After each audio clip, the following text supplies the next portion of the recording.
एक छोटे से गांव में अरुण नाम का एक लड़का रहता था। वह साधारण सा दिखने वाला, शांत और सपनों से भरा हुआ लड़का था। लेकिन एक बात उसे बाकी बच्चों से अलग करती थी। उसके पैर जन्म से ही कमजोर थे, जिसकी वजह से वो ठीक से चल नहीं पाता था और हल्की सी लंगड़ाहट के साथ चलता था। बचपन से ही उसे लंगड़ा अरुण, कमजोर जैसे ताने सुनने को मिलते। शुरू शुरू में वो बहुत दुखी होता, अपने कमरे में छिपकर रो लेता। उसके मन में एक सवाल हमेशा कौंधता, मैं दूसरों जैसा क्यों नहीं हूं? एक दिन जब वो अपनी माँ के साथ बैठा था तो उसने ये सवाल पूछ ही दिया। उसकी माँ ने उसके सिर पर हाथ फेरते हुए कहा, बेटा, भगवान हर किसी को एक खास ताकत देकर भेजता है। तुम्हारी ताकत तुम्हारे पैरों में नहीं, तुम्हारे दिमाग और तुम्हारे दिल में छुपी है। तुम्हें बस उसे ढूंढना है। ये बात अरुण के दिल में उतर गई। उसने ताने सुनने बंद नहीं किए, लेकिन उन्हें सुनना बंद कर दिया। उसने सोचा, अगर मैं दौड़ नहीं सकता तो क्या हुआ? मैं ऐसा कुछ तो कर सकता हूं जो और कोई नहीं कर सकता। अरुण को किताबें पढ़ने का बहुत शौक था। वो दुनिया के अलग अलग कोनों, महान लोगों की जीवनियां और विज्ञान के चमत्कारों के बारे में पढ़ता। एक दिन उसे एक किताब में पहाड़ों की तस्वीरें देखने को मिली। ऊंचे ऊंचे बर्फ से ढके पहाड़, और उसके मन में एक इच्छा जागी, काश मैं इन चोटियों को छू सकता। ये इच्छा एक जुनून बन गई। सबने उसका मजाक उड़ाया, तू जो सीढ़ियां चढ़ते हुए भी हांफ जाता है वो हिमालय चढ़ेगा, सपने देखना छोड़ दे। लेकिन अरुण ने हार नहीं मानी। उसने अपनी योजना बनाई। उसने समझा कि सीधे पर्वतारोहण तो दूर की बात है, उसे पहले अपने शरीर को मजबूत करना होगा। उसने धीरे धीरे व्यायाम शुरू किया। पहले दिन तो वो अपने घर के आंगन में ही कुछ कदम चलकर थक गया, लेकिन उसने हिम्मत नहीं हारी।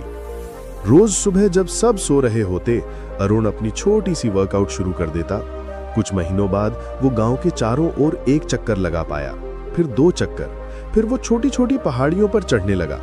हर बार पैरों में दर्द होता, लेकिन जब वो ऊपर पहुंचकर नीचे का नजारा देखता तो वो दर्द भूल जाता। उसे एक अद्भुत सुकून और ताकत मिलती। साल बीतते गए। अरुण ने एक दिन एक छोटे से पर्वतारोहण समूह को खोजा जो नौसिखियों को ट्रेनिंग देता था।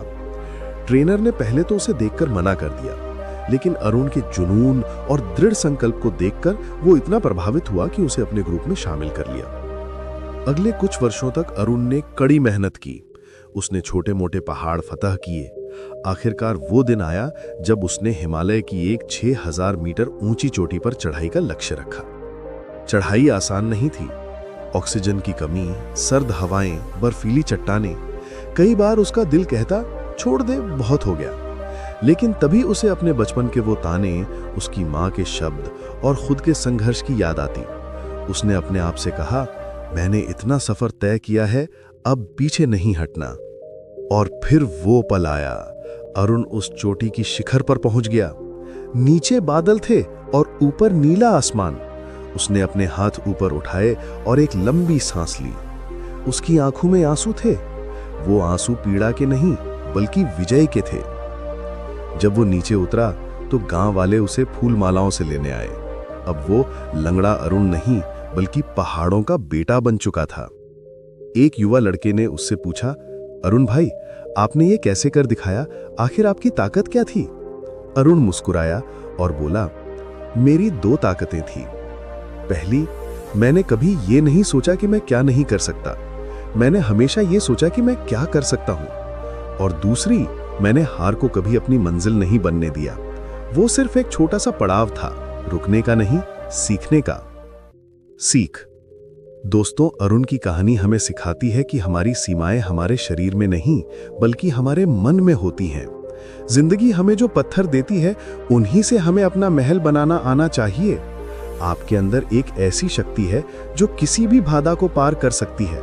बस आपको खुद पे विश्वास रखना होगा और एक कदम बढ़ाना होगा, क्योंकि सबसे लंबी यात्रा की भी शुरुआत एक छोटे से कदम से ही होती है।